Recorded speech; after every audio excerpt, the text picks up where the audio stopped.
السلام علیکم ورحمۃ اللہ وبرکاتہ۔ رب اشرح لی صدری ویسر لی امری واحلل عقدۃ من لسانی یفقہوا قولی۔ پارہ 14 جو ایک ترتیب سے چل رہا ہے، پارہ نمبر 1 سے سورہ النحل ہے اور آیت نمبر 57 سے۔ اعوذ باللہ من الشیطان الرجیم، بسم اللہ الرحمن الرحیم۔ وَيَجْعَلُونَ لِلَّهِ الْبَنَاتِ سُبْحَانَهُ وَلَهُم مَّا يَشْتَهُونَ۔ لفظی ترجمہ: وَيَجْعَلُونَ جیم عین لام، اور وہ بناتے ہیں، جیم پہ قلقلہ کرنا ہے یعنی ہلانا ہے، للہ اللہ کے لیے، اس میں جلالہ باریک پڑھنا ہے، البناتی بیٹیاں، سبحانہ پاک ہے وہ، ولہم اور ان کے لیے، ماں وہ ہے، یشتہون وہ خواہش رکھیں، شین ہا واو۔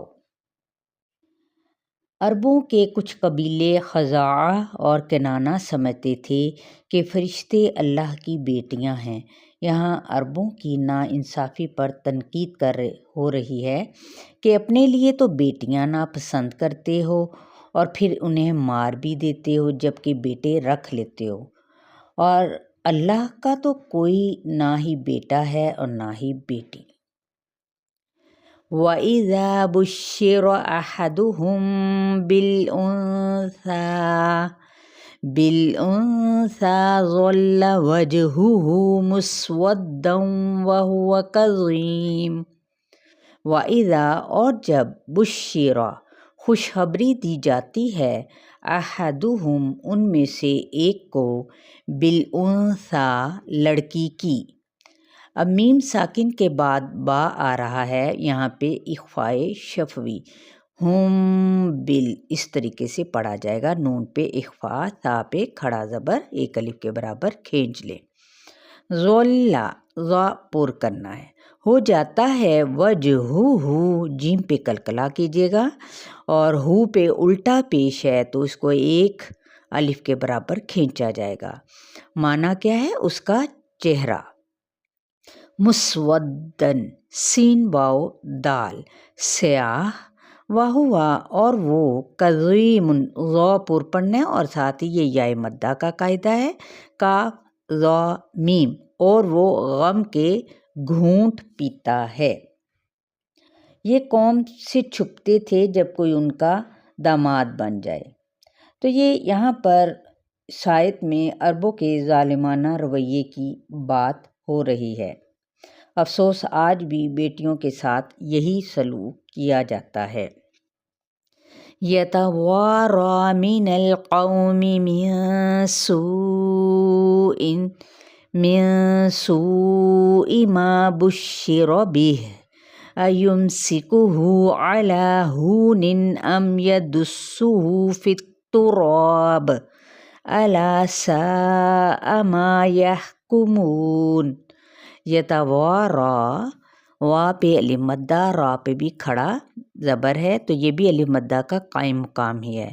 روٹ ورڈ واو را یا چھپتا ہے، من القومی قوم سے، من سوء یہاں پہ سوئی، تو ٹھیک ہے میں نے سوئن پڑھ دیا، تو میں یہاں پر آپ کو ساتھ ہی بتا دوں یہ ہے سوئی ما، ٹھیک ہے، اس کو کھینچیں گے 4 سے 5 حرکات تک، برائی سے، ما بشیرہ جو وہ خوشخبری دیا گیا، بھی ساتھ اس کے، ایمسکہ میم سین کاف کیا رکھ لیے یا لیے رکھے یا پکڑے رکھے اس کو، علی ہون ہا واو نون ذلت کے ساتھ، ام یا یدسہ دال سین سین دبا دے اس کو، فی الترابی مٹی میں، الا خبردار، ساء کتنا برا ہے، ما جو،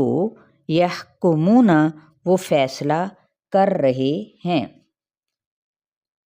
للذین لا یؤمنون بالآخرة مثل السوء وللہ المثل الأعلی وہو العزیز الحکیم۔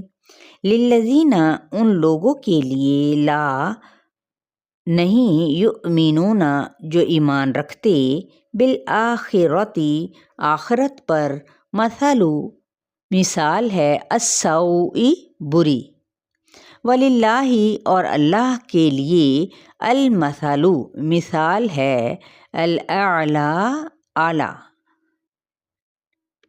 یعنی قدرت سخاوت وہو العزیز الحکیم وہو اور وہ العزیز زبردست ہے الحکیم حکمت والا ہے۔ یہ اللہ رب العزت کی یہاں پر صفات بیان کی جا رہی ہیں کہ اللہ آخرت پر ایمان نہ لانے والوں کی بری مثال وہ لا علم جہالت اور حقیقت کو سمجھ نہیں سکتے،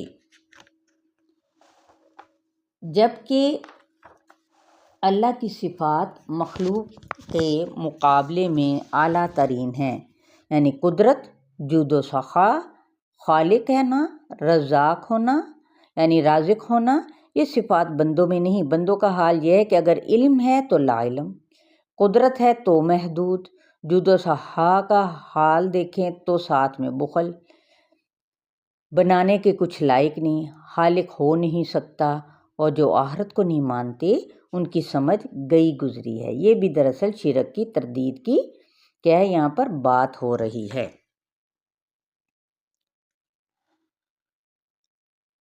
وَلَوْ يُؤَاخِذُ اللَّهُ النَّاسَ بِظُلْمِهِمْ ما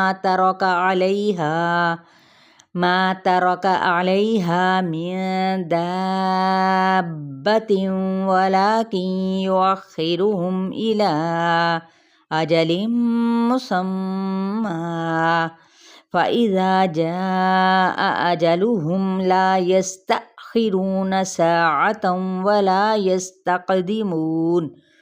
ولو اور اگر یؤاخذ اللہ حمزہ خا ذال پکڑ لے اللہ تعالیٰ الناسا لوگوں کو بظلمہم ان کے ظلم کی وجہ سے ما نہیں ترکا چھوڑے علیہ اس پر من دابت دال با کوئی جاندار۔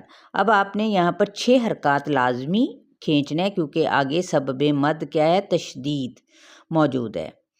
کیسے پڑھیں گے دابتن، اور ہم کیسے پڑھ جاتے ہیں دابا، یہ غلط ہے، ٹھیک ہے۔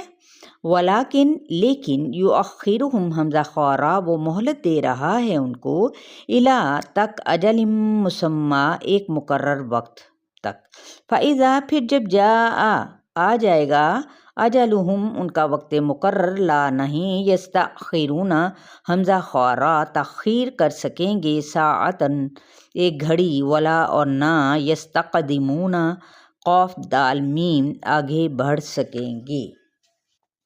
ہر شخص اور قوم کی مدت مقرر ہے۔ ظلم کی ایک شکل جو ہی کوئی ظلم کرے تو فوراً پکڑ لیا جائے اور سزا دے دی جائے، لیکن اللہ ایسا نہیں کرتا کیونکہ ہر قوم اور انسان کا ایک وقت مقرر ہے، اور نہ ہی اللہ نے یہ کہا ہے کہ میں سزا نہیں دوں گا۔ دوران مہلت اس نے اپنے اوپر یہ لازم کر رکھا ہے کہ مہلت کے ختم ہوتے ہی پکڑ لینا ہے۔ تو اللہ نے انسان کو آزادی دی ہے، چاہے وہ اسے اچھا کرے چاہے برا، لیکن مقرر وقت پر اس کو جانا ہی جانا ہے۔ مہلت کیوں دیتا ہے؟ تاکہ انسان توبہ استغفار کر لے۔ چلیں جی، آیت نمبر 61 تک آپ لوگوں کا لیسن ہے، اچھے طریقے سے پڑھیے گا، سمجھ کے شیئر کرنا ہرگز نہ بھولے، کمنٹس بھی دیا کریں اور لائک کرنا بھی نہ بھولا کریں گے۔ السلام علیکم ورحمۃ اللہ وبرکاتہ۔